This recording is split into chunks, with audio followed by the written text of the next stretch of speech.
I, for one, am certainly not tired of watching children get defended by their base parents in schools. This father went in hard, and the school board was never the same again. Check it out. On my mother's side, my ancestors were enslaved in Alabama. On my father's side, we were enslaved in Texas. I am not oppressed. I'm not oppressed, and I'm not a victim. I travel all across this country of ours. I go wherever I want, whenever I want. I am treated with kindness, dignity, and respect, literally from coast to coast. Racism in America would by and large be dead today if it were not for certain people and institutions keeping it on life support. Putting critical race theory into our classrooms is not combating racism, it's fanning the flames of what little embers are left.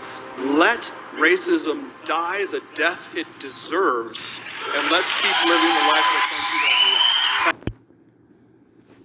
This is Jeremiah chapter 2 and verse 33, and it reads, Why trimmest thou way to seek love? Therefore hast thou also taught the wicked ones thy ways.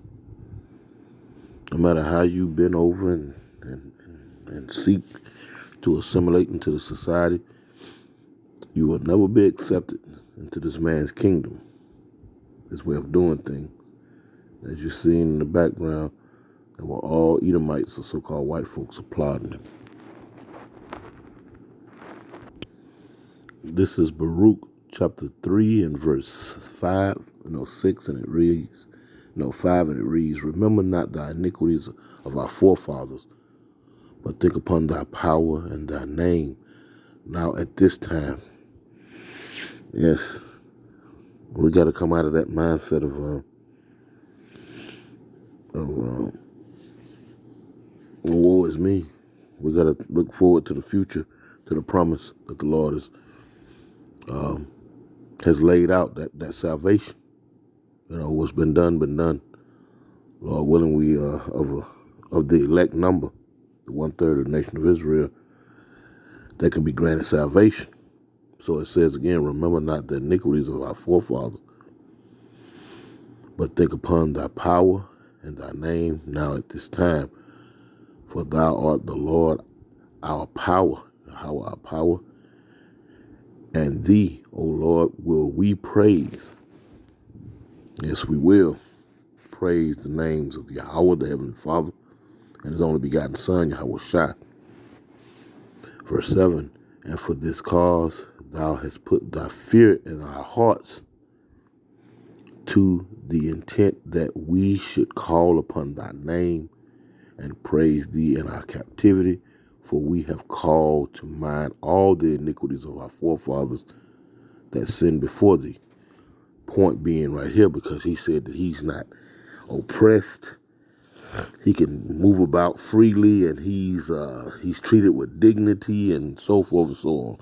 He's really he's really living delusionally, and has been sucker punched with the illusion of assimilation. And this is the point right here, and it reads verse 8, Behold, we are yet this day in our captivity.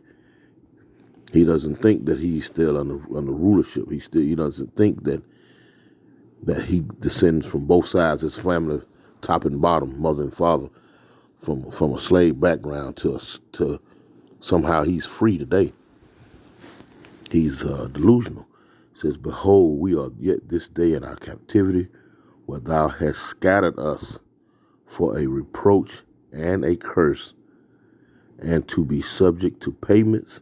I'm quite sure he has a mortgage, and if he's paid that mortgage off, he most definitely have taxes. It says, and to be subject to payments according to all the iniquities of our fathers which departed from our power, Yahweh. And this is 2 Thessalonians chapter 2, and we're going to start at the 10th verse. And righteously so, because the majority used to call blacks, Latinos, and Native Seminole and Indian Americans are delusional. You actually believe a lie because you've been seemingly given the right to vote. Notice I use the word seemingly. You can buy property. You can, seemingly, because if you pay taxes on something, you can't own it. You know what I'm talking about? It's never yours, because all you have to do is fall behind on the taxes and they take it. So it's all a lie. It's all a lie, Anyway, 2 Thessalonians 2 and 10, it reads, and with all deceivableness of unrighteousness in them that perish, because they receive not the love of the truth, that they might be saved. They have no confidence in the Heavenly Father, Yahweh Bashem Yahushua. Their confidence is in their idols, like Jesus and Jehovah and Yahweh and Buddha and so forth and so on. You get the picture. Verse 11 and reads, and for this cause Yahweh shall send them strong delusions that they should believe a lie, that they all might be damned who believe not the truth, but had pleasure in unrighteousness. And they see these people, that Jake, he understands that his children are going to a school where Transformers can come in and read story time to the children and whatnot. He understands that there has been legislation passed that protect alternative lifestyles, ABCs and 1, 2, 3s. We're actually in a month of pride, He understands all this, He understands that the people that look like him, have his complexion, are been getting gunned down, put in jail on alarming rates, as far as being gunned down and incarcerated at alarming rates. He understands this, but yet still there's a blockage, as the Lord has said right here, verse 11. And for this cause Yahweh shall send them strong delusions that they should believe a lie. But they believe in the democracy, the American way. They believe in the justice system, the criminal justice system. Key word being criminal. Listen closely. The key word being criminal justice system. The justice system works for the criminal. And the criminal are the people who have set up the system. So it is the criminal justice system. And he believes in it. A lot of you so-called blacks, Latinos, Native, Seminole, Indian Americans believe. You truly believe.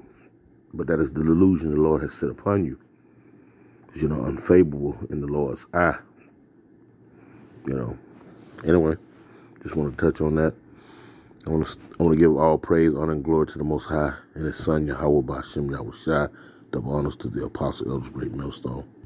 Shalom.